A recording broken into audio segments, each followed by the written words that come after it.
Thanks for tuning in to the Replatform podcast. You're listening to myself, James Gurd, and my co-host, Paul Rogers. How are you doing, sir? Yeah, good. Thank you. How are you doing? Excellent. Well, I'm feeling worse than you are today after a Monday evening of whiskey drinking, which was a big mistake. But perfect timing to talk about platform technologies and what's been going on in 2021. But first of all, thanks everyone for tuning in. Hello to our regular listeners. Thanks for coming back. If you're joining us for the first time, really appreciate you taking the time to listen in. We hope you enjoy it. A world of e-commerce wonder does await. Do subscribe to get alerts for new episodes, and we'd love a like on YouTube, Spotify, and Apple to make us feel better about ourselves. So let's introduce what we're going to talk about today, and then we'll get cracking. So we're doing an e-commerce platform digest. We do this every year, and our aim is to cover basically three key things today. Number one is the obsession with headless and composable, what's been going on, why Shopify and BigCommerce are killing it in the SaaS world, and what are things looking like for market leaders in things like the Gartner Magic Quadrant, what's happening with a massive organization. So those are three key things.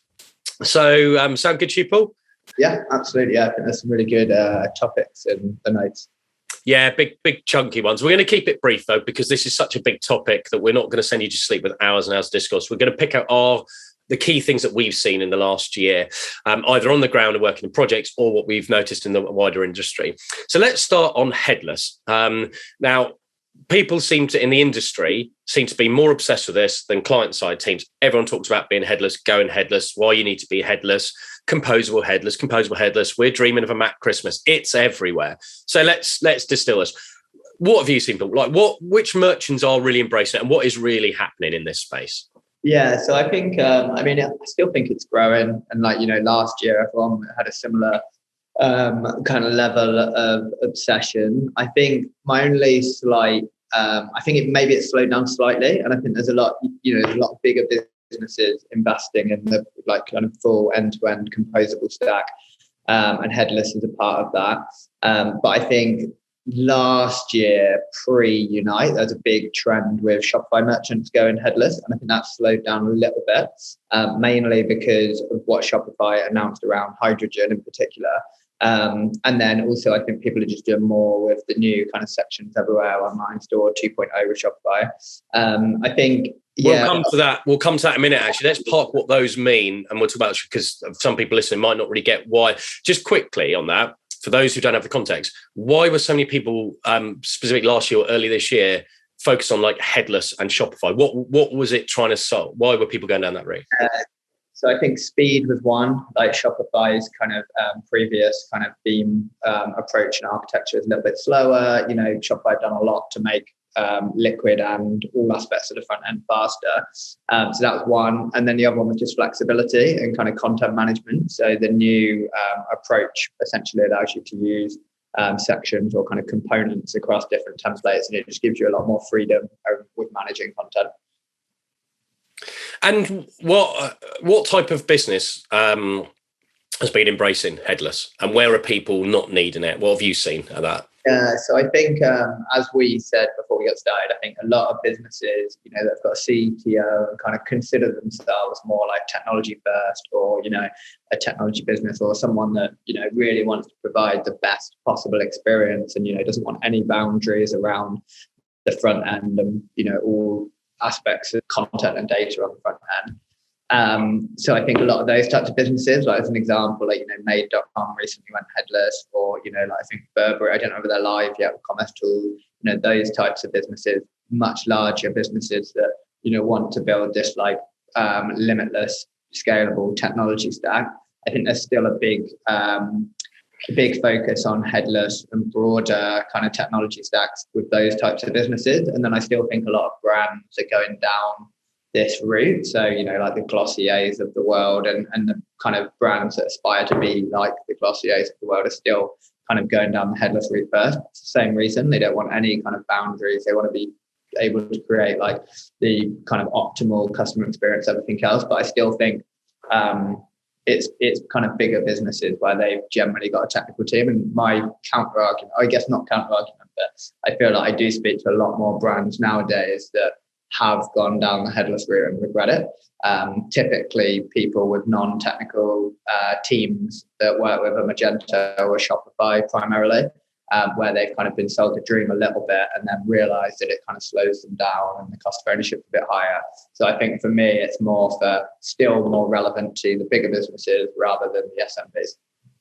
Yeah, I think that's a fair call. The companies that I've seen embrace it mainly are those who are with an agency that has productized a headless setup on a platform. So, for example, a Magento SPA, where the work's been done, where you don't have to think about building out a custom front end and all of that complexity and management that goes around it. The agency's already got that product. It's built it. It's got the speed and performance baked into it, albeit with the fact that it's never 100%. You always need to fine tune and improve.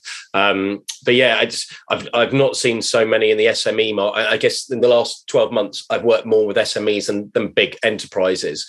So it's kind of changing the projects. But most people are more about functional capability than they are about that engineering flexibility, because they're not planned to be a development house. But you're right, the one area where there is a difference where I've seen people diverge from that is big, fast growth brands where they want to have greater control of the front end and the experience layer, specifically around digital experience, user journeys, and customizing that experience and personalization. So I think that's where a few brands have made that investment and made that leap of faith. But interestingly, on the headless, even some of I think there's an obsession though of people talking about having headless when there's a big difference between what true headless and true API first is versus just somebody who's decoupled a front end. And there was a great video watch. So John Williams, who's the CTO of Amplience, runs a really good video series on YouTube. And one of his videos is about what's this difference between headless and decoupled. And I think this is a really important point for people to understand is you can have a headless front end, but you can still be constrained by the logic layer of a platform, which means you can't craft completely unique experiences because you're restrained in terms of what you can do on the front end based on what the data model is behind. And having to understand, you've got lots of people, Hybris have got a Angular SPA now. Lots of these big platforms are launching headless versions. But I think people need to really get under the hood and understand exactly how that works. What difference does it make to them versus the standard? Yeah, I think there's also a lot of people that think that headless solves all of the issues that they have with an ecom platform as well. I was talking to someone recently that on Hybris, they have kind of fundamental issues, I would say, with their Hybris implementation, and they're reviewing whether or not to re-platform. But I think a lot of the business, because they've kind of got so much, they're very kind of intertwined with Hybris and their internal team and everything else, and then they ended up, or they very much see headless as like a fix, but yeah, I don't think it always is for sure. And yeah, I think a lot of people end up in that position. Yeah, exactly. And there are examples where some sites don't score particularly well for speed and performance, even though they've moved to headless. I was looking at a couple of the big platforms like Hybris, etc. And there will always be examples of sites that do it really well versus those that don't. And the point here is the technology itself doesn't guarantee you fix the problems, like you've just said. It's the implementation. And there, I've looked at. I'm not going to name and shame because I don't believe in it. But I've looked at a headless set up on an Angular SPA where the speed and performance is awful. And I have part of my hunch is that because of the way that the SPAs are rendered, it's JavaScript app, that the pre-render version of the site probably isn't working as effective as it should do from an indexation and performance point of view. So there's all these challenges. You suddenly it's like unpeeling the onion, and changing of architecture doesn't necessarily make everything perfect. But let's move into composable. That again, another buzzword. This is what our industry loves doing. We had headless, that wasn't enough. Let's make it composable to differentiate. It has gained traction, I think, in terms of people talking about it and the benefits. And the two biggest players in that are Elastic Path and Commerce Tools. Now, I'm going to give my quick perspective, then I'd love to hear where you see this fit in. So Elastic Path, I've still seen it's with bigger, more complex organizations in like pharma, telco, manufacturing. So speaking to a couple of people who've done Elastic Path implementations, you need greater additional technical maturity. You need more resource. You can't do it if you don't have any engineering skills internally. You need that greater level of skill. But they've pushed lots of new features this year. Like they've built in subscription commerce. They've improved stuff around the product management, pricing. They've got some cool stuff for B2B as well. They've got merge carts, which is something I've always looked at with other platforms, and you just can't do it. Where you can have multiple shopping carts and you can merge anonymous and registered carts easy. So the multiple carts, which came, I think, towards the end of 2020 and is like, properly, I guess, a mature part of the product now, that seems really cool. Yeah, so I think for me, the big one that I've seen continue to grow, I guess, and they've obviously raised a lot of money and they're pretty high profile because of some of the brands they work with and clients they work with is commerce tools. And I think one of the interesting things, so I think it was like 2 or 3 days ago, they announced the acquisition of Frontastic, which I think is quite interesting because one of the things I think a lot of people associate with commerce tools is like the need for a CTO or like a big technical team and like a big product team, because it's usually associated with pretty big technology projects and they historically didn't have a head essentially. So it'd be interesting to see how they come to market with that. I think the other thing with commerce tools is they've built out a lot more connectors with different third parties, and they've started allowing other third parties to build pre-built connectors. So it'll be interesting to see kind of how they come to market, maybe more in the SMB area. Because I do get the impression that they're not just building for the enterprise, whereas I feel like Elastic Pass probably still more enterprise. But I think Commerce Tools is right now, but it feels like they want to come down market a little bit. I still find Fabric really interesting. I think we've both probably got a similar view on that. And I think we'll talk about them more later on. But I like the way they're building their product in like the kind of modular offering. But I still haven't seen too many implementations and people signing them. But I feel like they've probably got quite a big future. They've got some really smart people in there and a lot of money behind them. Yeah, I think your point about the Frontastic and Commerce Tools increasingly working partners to create storefront accelerators makes a massive difference, because so much of the feedback I've seen from people who aren't like digitally mature tech, IT led businesses, is that they can't conceptualize Commerce Tools, because it's not like going into a big commerce and, that's where the promotions bit is. That's where it's okay. Well, what do you want it to be? And for too many teams, that's too much. They just want the toolkit to do what they need to do to trade and merchandise, etc. So yeah, I think having that ability to go, right, we've got that, don't worry. But hey, look, you can now customize all of the logic. You can plug in all of the third parties you want. You can create your own packaged business capabilities. That then, I guess, gives a future story for maturity and growth. It's like, well, you'll have the flexibility in the future and you won't need to re-platform. So yeah, interesting development. I think one thing with Commerce, I saw a Twitter thread the other day about, maybe even yesterday, so Commerce Tools like time to market. And I think a lot of Commerce Tools, like there's a lot of projects that go live in 2 or 3 months, but they're typically MVPs. And I think this would maybe be like with the Frontastic proposition, potentially they might have a bit more of an offering to deliver kind of more of that end-to-end kind of fully fledged project a bit faster. So it's not just those transformation projects. I think one other big change with Commerce Tools is that they've started working with more SMBs in like the kind of mid-market space as well. So Vimo have just announced their start work Commerce Tools. I think they've announced that. And there's a few others, kind of like the Magento SIs, that are starting to work with Commerce Tools, which I think is, again, good for them if they are coming down market, just because historically, whenever I've had people look at it, the SIs were kind of big consultancies or like really big IT firms. So I think that would be good as well.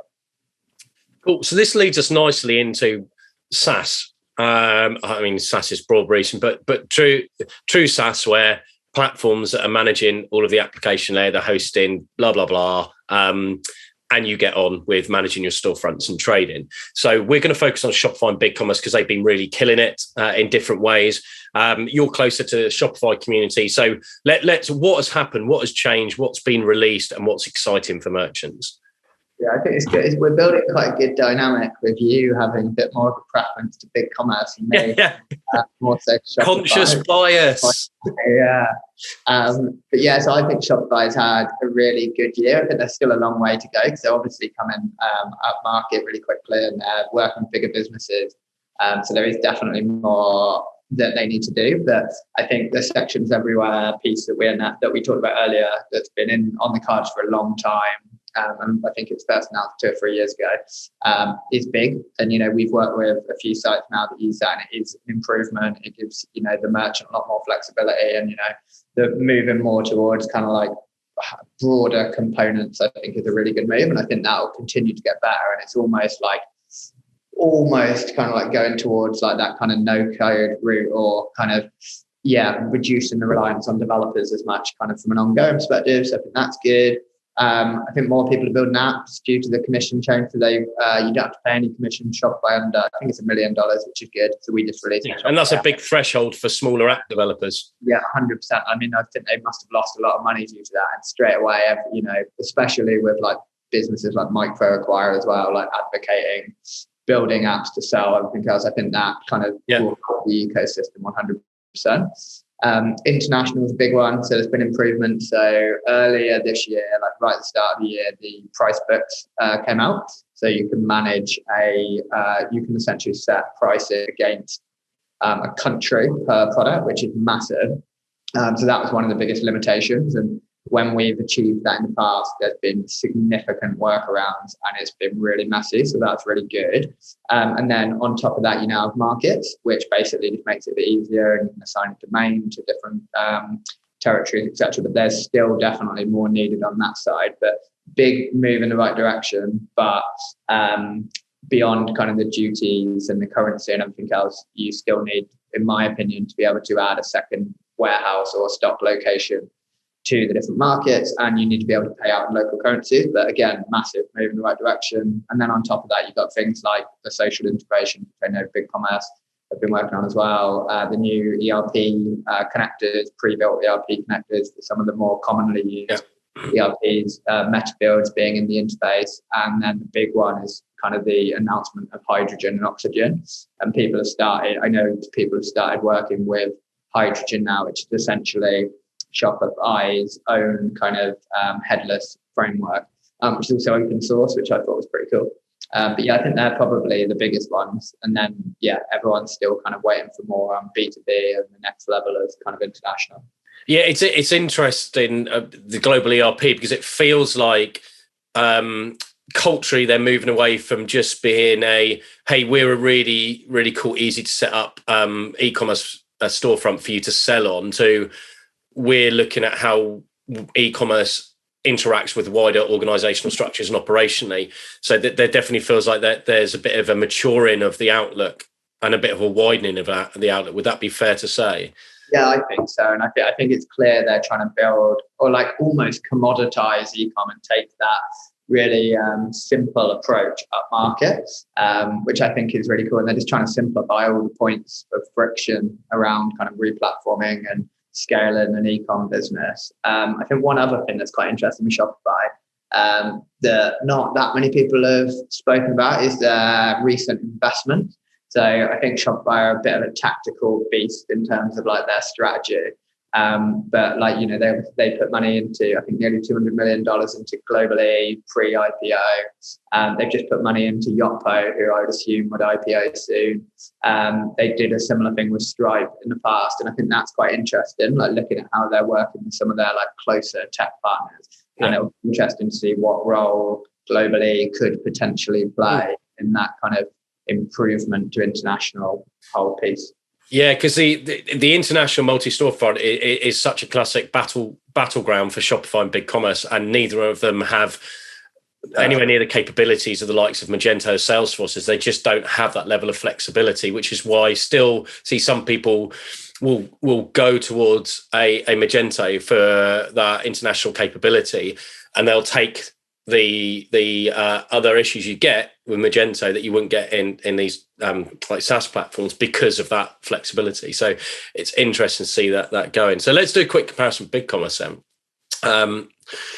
So I from what I've been looking at, there's a couple of big moves and some smart feature stuff on top, but the big moves, strategic moves, are B2B. So they always had B2B apps, they bundle B2B, but they've moved that core now. So bundle B2B is now core in the B2B edition.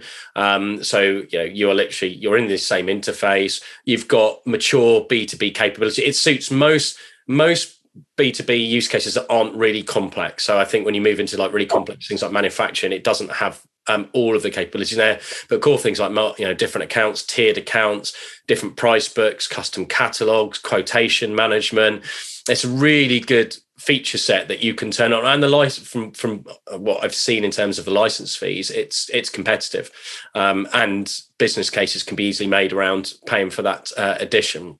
It's in its infancy, but that is a key area strategically they are pushing. And that's one area at the moment it has a distinct advantage over Shopify, because Shopify hasn't made B2B a core part of its strategy yet. But multi-store, they've announced multi-storefront. You have multi-storefront. I guess the one key difference is you can do the settlement into multiple currencies, which avoids FX fees. It's one of the reasons some people, if they're selling a lot and can make lots of savings in FX, prefer BigCommerce. However, it's still constrained. It's not true multi-storefront yet. You can't fully control URLs. You can't fully control domain structures unless you go into a headless setup, and not everyone wants to go headless. If you go headless, then obviously you've got the greater control. So multi-storefront is something that they're planning to turbocharge next year. At the moment, to do true multi-storefront in comparison to how a Magento, for example, would do it, you really need to use a PIM, like an Akinio alongside it, for product data management, getting the product data, the pricing, price launch. A good example is price launching. If you want to launch a price at a specific time to different countries, having enterprise PIM alongside BigCommerce makes life a lot easier. So I think it's got a long way to go, multi-storefront, but it's encouraging that they've identified that as a key priority for 2022 and beyond. I don't know what's your take on what you've seen of BC this year. Yeah, so I think BigCommerce is still really strong. They're still growing, particularly in Europe, but they've obviously won some really good deals. I don't know if was it this year when they signed Ted Baker. I think that's a known thing, isn't it? I think that's that and Harvey Nicks are big. Is that right to say? Do I need to edit this out? Shouldn't I right to say?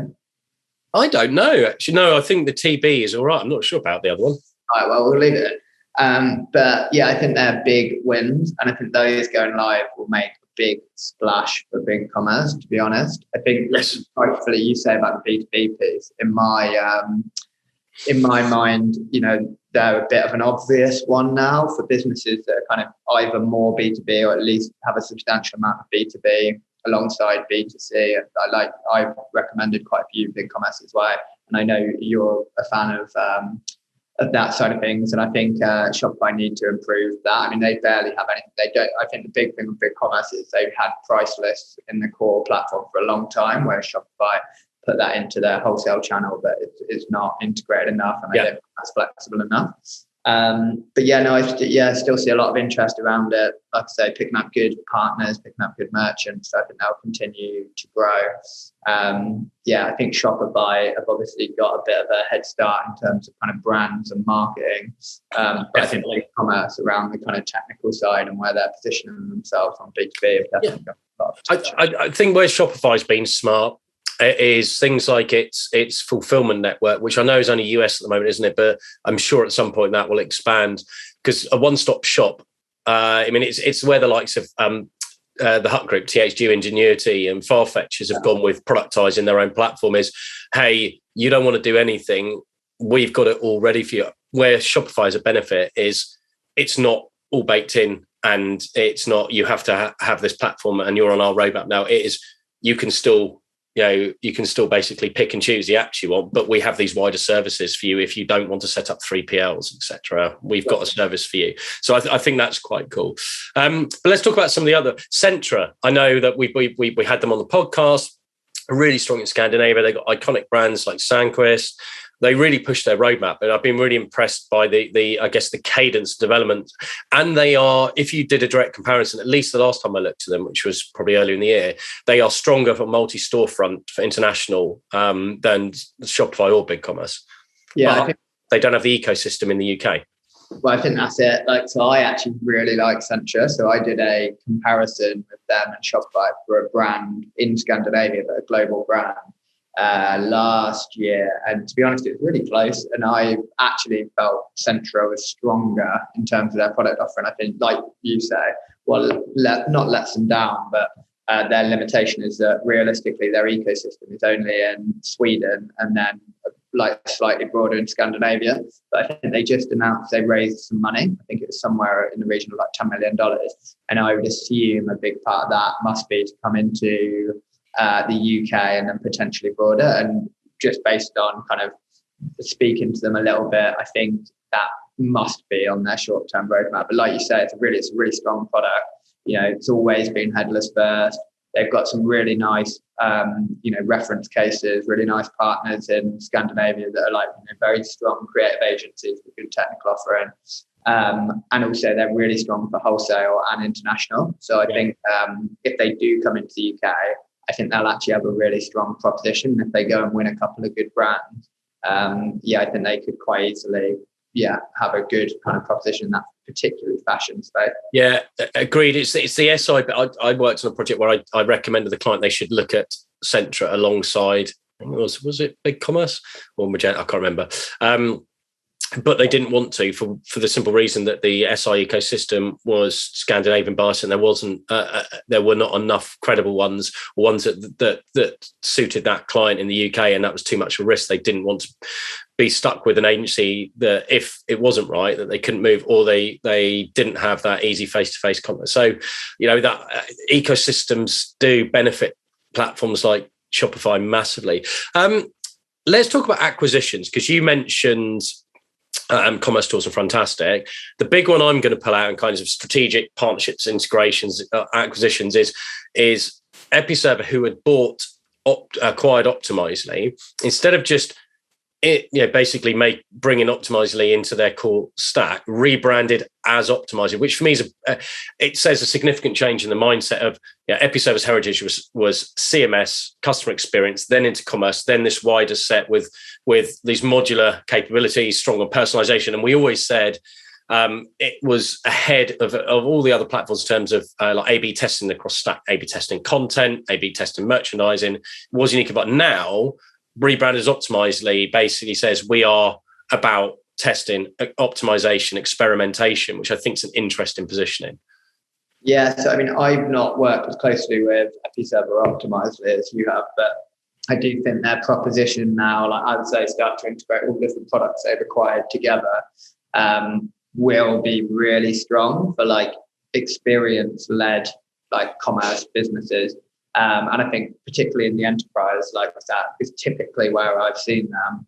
I think they could have a really strong proposition. I think they're probably in that like transition phase at the moment where they're trying to build some of the products together. I know last time we spoke to Joey on the podcast, it felt like they'd done that with some of the previous acquisitions, but I'm sure they're still doing that with Optimizely. And it does feel like there's going to be a really strong product there. Yeah, it is. And what I like about it is modular, and there are benefits to using the full stack, whether you're taking the content management, the commerce, the search and merchandising, the optimization, etc.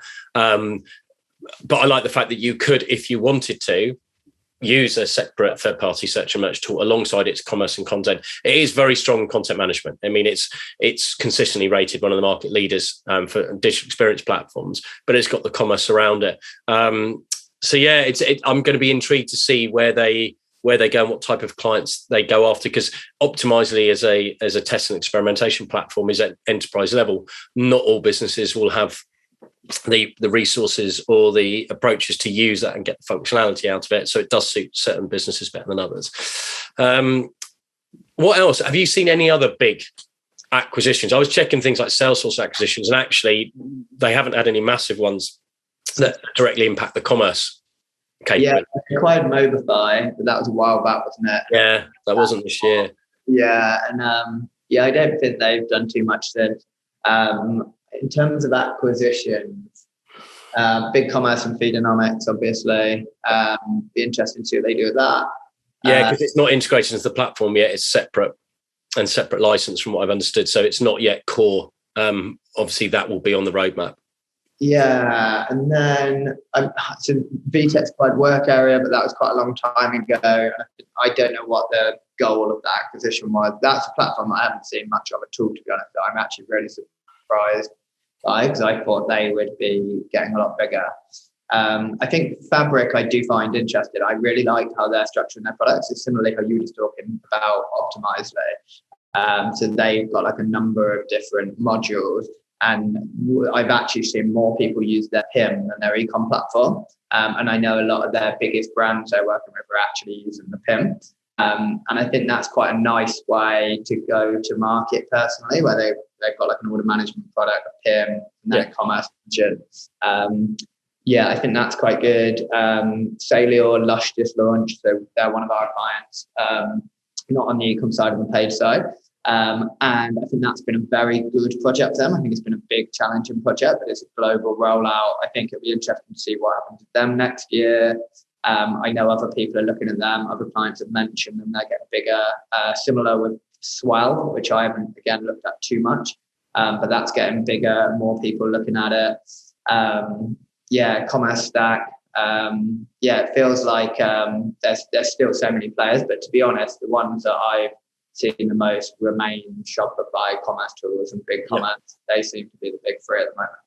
Yeah, and I think, I guess to summarize it, because there's continuous movement, there's new players, there's people changing their strategic vision and capabilities. I always like to keep an eye on the Magic Quadrant and Gartner's and Forrester Waves to see how they're assessing the strategic landscape. And actually, there hasn't been a massive change this year. The leaders are still Adobe, SAP, Salesforce, Commerce. And actually, it just feels Commerce Tools is the one that's moved into that leaders thing, actually, because it's expanded vision. But what's interesting is when you look at those, that this is digital commerce quadrants. The leaders have one thing in common: Salesforce, SAP, and Adobe. They are experience platforms. They've got it's almost like it's the classic trilogy of the content, the CRM, the commerce. So seem very similar in terms of how they're building this kind of product cloud for customers. Then you've got challengers. A Shopify, BigCommerce, and Optimizely sit in there. Be interesting to see, because I think Optimizely out of those is more likely to push into the leaders because of its breadth of capability in the stack.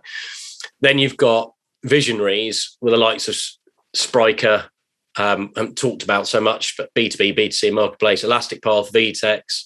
And then you've got lots of niche players like Shopware, who we talked about, Oro, Kibo from a B2B point of view. Yeah. So it feels like there's so many other platforms out there, ones we've featured on here, ones that you've talked about, like Saleor, Fabric, that don't fit in here. Who out of the ones that you mentioned do you think could possibly move into these quadrants and make it onto that hit list?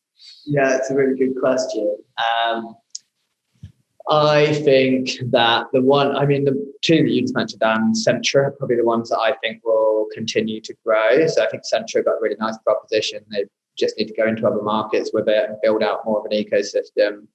I think Fabric have money behind them, some really smart people in that business as well, some really experienced people from different platforms and different technology businesses. So I think they'll continue to grow.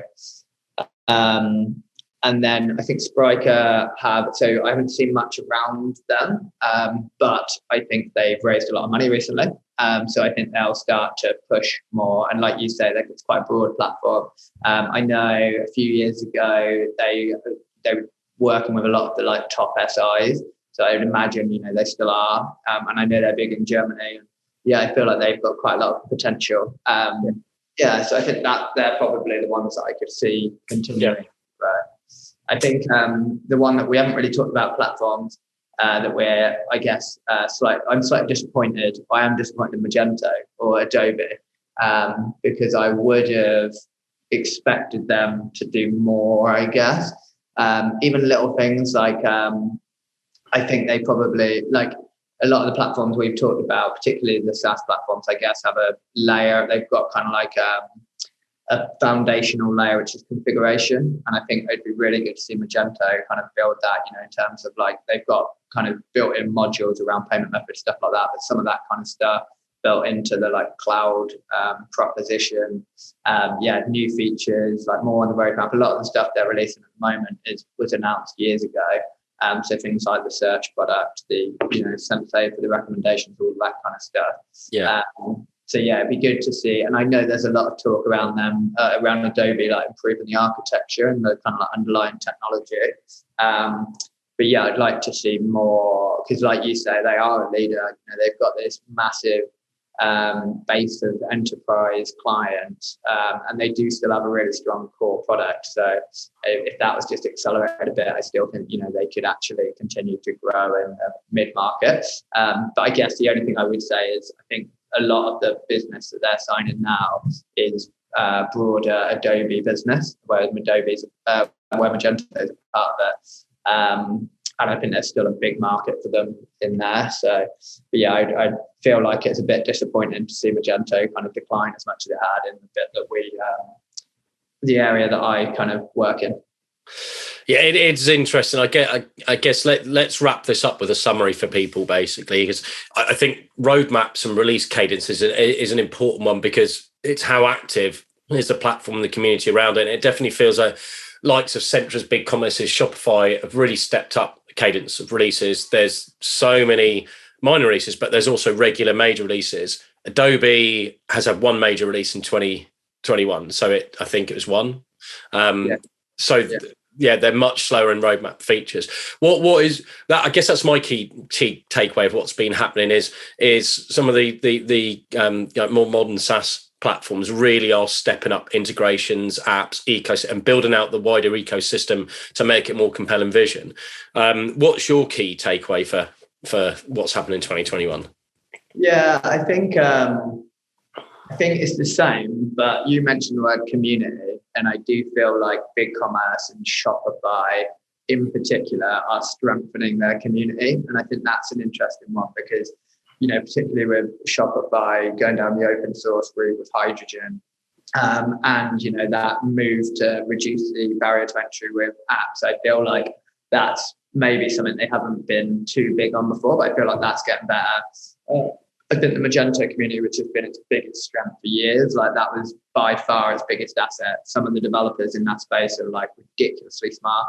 I think is just shrinking a lot. And, you know, you've got Hoover or however you pronounce it, that's kind of, I think, moving forward. And, you know, a lot of the smart people from Magento are focusing their attention on that, which is great. But I think that those people are starting to focus more on other technologies and other platforms. And it feels like some of the kind of front end layers and BigCommerce and Shopify are kind of the ones that are really like growing that side more. Cool. Let's stop on that note, because I feel we could carry on endlessly because it's such a large topic. But hopefully this has been useful. We've distilled some of the key developments, news, changes to platforms in 2021.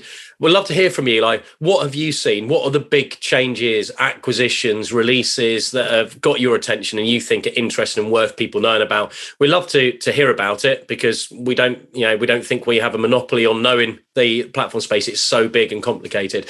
Do get in touch. Do drop us a line. Add comments. We'd love to hear them. And thanks as always for listening in. We hope you've enjoyed it, and stay tuned for next week.